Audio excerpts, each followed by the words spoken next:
Hi dear student, पिछली बार हमने हमारे शॉर्ट वीडियो कंसीडर किए थे और इम्पोर्टेंट ऐसे वीडियो थे।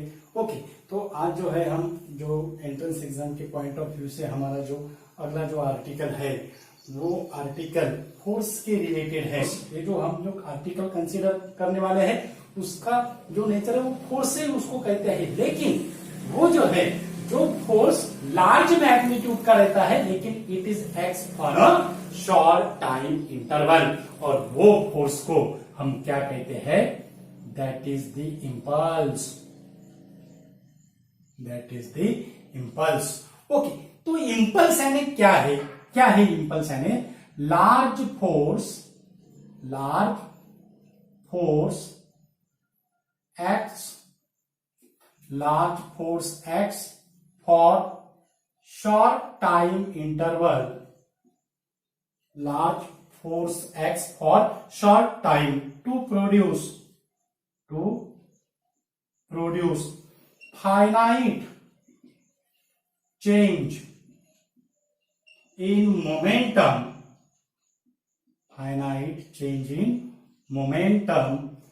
such a force is called the impulsive force। उसको हम क्या कहते हैं? इंपल्सिव फोर्स कहते हैं। उसको हम इंपल्स नहीं कहते, उसको क्या कहते हैं? इंपल्सिव फोर्स कहते हैं। और ये impulsive force such a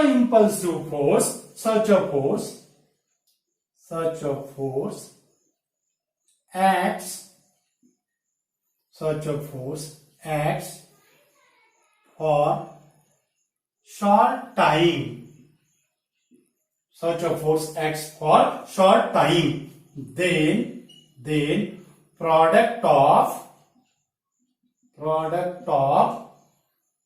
average force and time duration,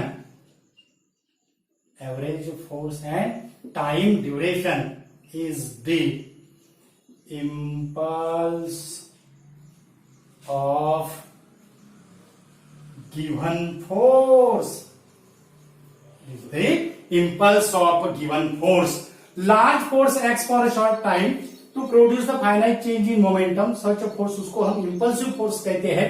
और वो impulsive force short time interval में अगर एक्ट होता है तो प्रोडक्ट जो रहेगा that is the average force and time duration का, उसको हम क्या कहते हैं? It is called as the impulse of the given force. So impulse जो है, impulse that is equal to product of average force into time, that is F average into t, that is f average into t। और impulse कौन से symbol से denote करते हैं? I symbol से। It is a vector quantity और उसका जो यूनिट है SI यूनिट, इसका जो यूनिट है वो है न्यूटन सेकंड। इंपल्स का जो यूनिट है इट इज न्यूटन सेकंड।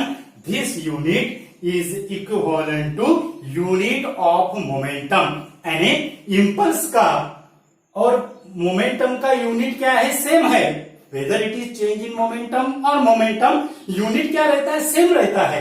अब मोमेंटम का और इंपल्स का यूनिट सेम है, यानी दोनों में कुछ ना कुछ क्या है? रिलेशन है। अब वो रिलेशन कौन सा है तो वो हम निकालने वाले हैं। क्या रिलेशन है इंपल्स और मोमेंटम के बीच में? और वो जो है वो रिलेशन हम Newton second law of motion से निकालने वाले हैं। क्या हम Newton second law of motion से रिलेशन डिराइव कर सकते हैं?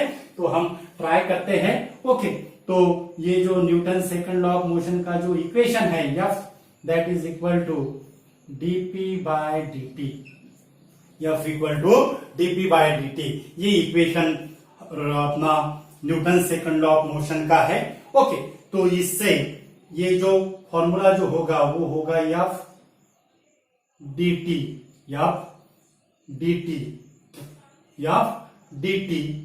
that is equal to dp, F dt that is equal to dp। अगर फोर्स फाइनाइट इंटरवल में एक्ट अगर होता है, if it is act for finite interval of time,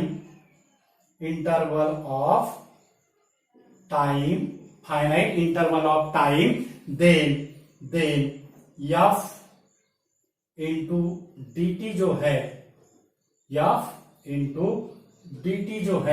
वो f इंटू dt। अब इसको हम फाइनाइट इंटरवल ऑफ टाइम का ये इक्वेशन ऐसे हम कंसीडर कर सकते हैं, di for finite interval of time dt, di equal to f dt। इसको हमें इम्पल्स का इक्वेशन निकालना है, तो इसको हमें इंटीग्रेशन करना पड़ेगा। इसको हमें क्या करना पड़ेगा? इंटीग्रेशन करना पड़ेगा। और टाइम इंटरवल जो रहेगा वो है t1 to t2। Time interval कौन सा है? t1 to t2।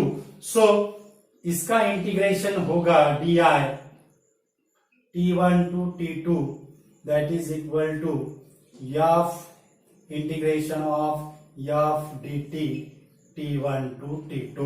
यानी इम्पल्स का जो फॉर्मूला आया है वो है t1 to t2 f dt। Impulse का क्या फॉर्मूला निकाला हमने? t1 to t2 f dt। ये इम्पल्स का फॉर्मूला है। ओके, अब ये इम्पल्स का फॉर्मूले से अब हमें निकालना है रिलेशन इम्पल्स का और मोमेंटम का क्या रिलेशन है वो हम निकालते हैं। तो हमने Newton second law of motion का इक्वेशन लिया है। अब इसको अगर इंटीग्रेशन अगर किया बोथ साइड और time interval t1 to t2, हम ऐसा अज्यूम करेंगे कि जो फोर्स जो x हो रहा है वो time interval t1 to t2 पे x होता है। ओके, तो t1 to t2 f dt that is equal to integration of t1 to t2 dp। Integration of t1 to t2 f dt that is equal to integration of t1 to t2 dp। But integration of t1 to t2 f dt अब भी निकाला हमने ये equation.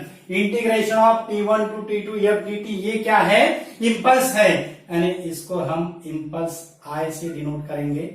Okay, और ये जो है t1 to t2 dp, t1 to t2 dp यानी जो मोमेंटम जो चेंज हो रहा है वो टाइम इंटरवल कौन सा है? t1 to t2।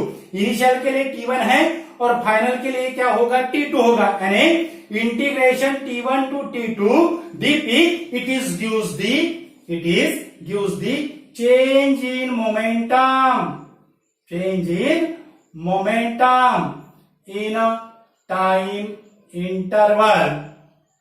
Time interval t1 to t2।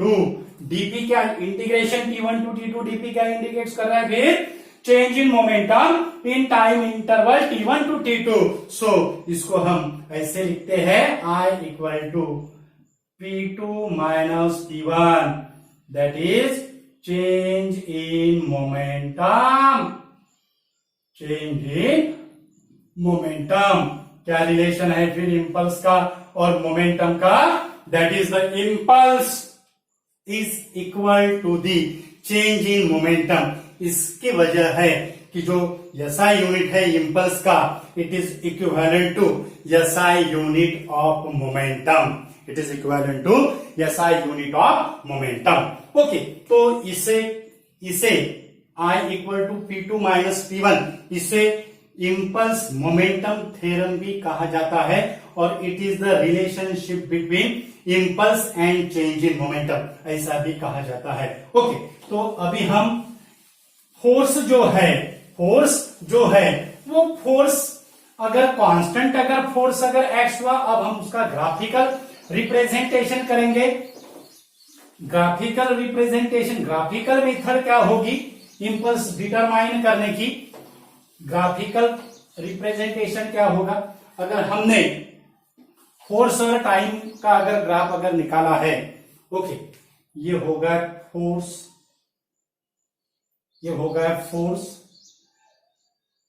और ये हो गए टाइम।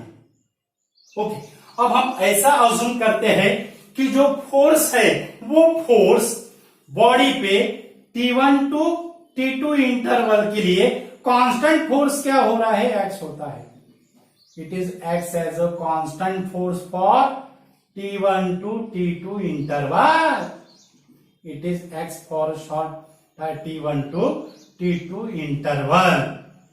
तो इसका मैग्नीट्यूड क्या होगा? What is the magnitude of impulse? What is the magnitude of impulse? First case है फॉर कांस्टेंट फोर्स, और कांस्टेंट फोर्स, तो इंपल्स का जो मैग्नीट्यूड जो होगा वो इंपल्स का मैग्नीट्यूड,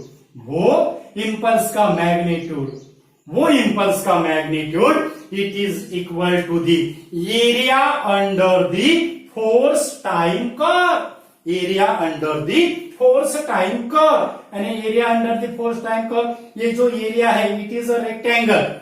ये एरिया किसका है? रेक्टेंगल का है, यानी area of rectangle that is length into breadth. Length into breadth, breadth की वैल्यू हमें कितना दे रही है? T2 minus T1, time interval की वैल्यू दे रही है। और जो लेंथ है, this length is equal to the force, magnitude of force, यानी इसका जो फॉर्मूला होगा for constant force, magnitude of impulse that is equal to F into T2 minus T1, that is equal to F into del T, F into del T, that is the impulse is equal to the constant force T2 minus T1, that is area under the force time curve, area under the force time curve। ये था constant magnitude का force. ये कौन सा था? Constant magnitude का force. अब अगर फोर्स अगर कांस्टेंट नहीं है, फोर्स अगर वेरिएबल है, फोर्स क्या हो रहा है? वेरीज हो रहा है। Force varies from T1 to T2, force varies from T1 to T2। Second case जो है, सेकंड केस फॉर सेकंड जो केस है वो सेकंड केस कौन से है? फॉर वेरिएबल फोर्स,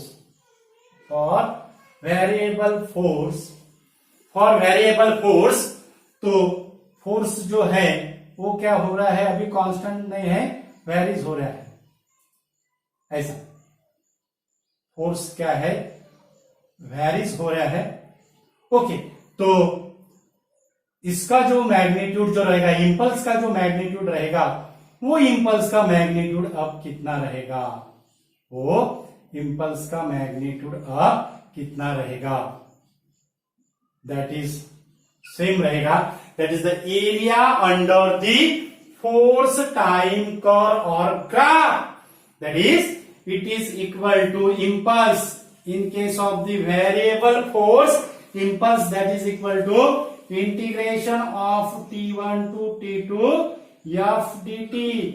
पहले केस में फोर्स कांस्टेंट था तो डायरेक्ट हमें रेक्टेंगल का एरिया मिला, लेकिन अब इसमें हमें रेगुलर शेप एरिया नहीं मिल रहा है, तो हमें क्या करना पड़ेगा? स्मॉल टाइम इंटरवल में उसको क्या करना पड़ेगा? डिवाइडेड करना पड़ेगा। ये यहाँ पे दिख रहा है आपको, स्मॉल टाइम इंटरवल में हमने डिवाइडेड किया, और ये जो है ये कंप्लीट ऐसे dt ऐसे इसे कंप्लीट क्या करना है? स्मॉल टाइम इंटरवल में क्या करना है? डिवाइडेड करना है, और फिर उसका हमें क्या मिलना है? इंटीग्रेशन करना है, दैट इज, और इससे हम अब कंक्लूजन क्या निकालते हैं? That is the magnitude of impulse for a variable force, it is equal to area under the curve. बहुत इंपॉर्टेंट कंक्लूजन है, area under the curve force versus time।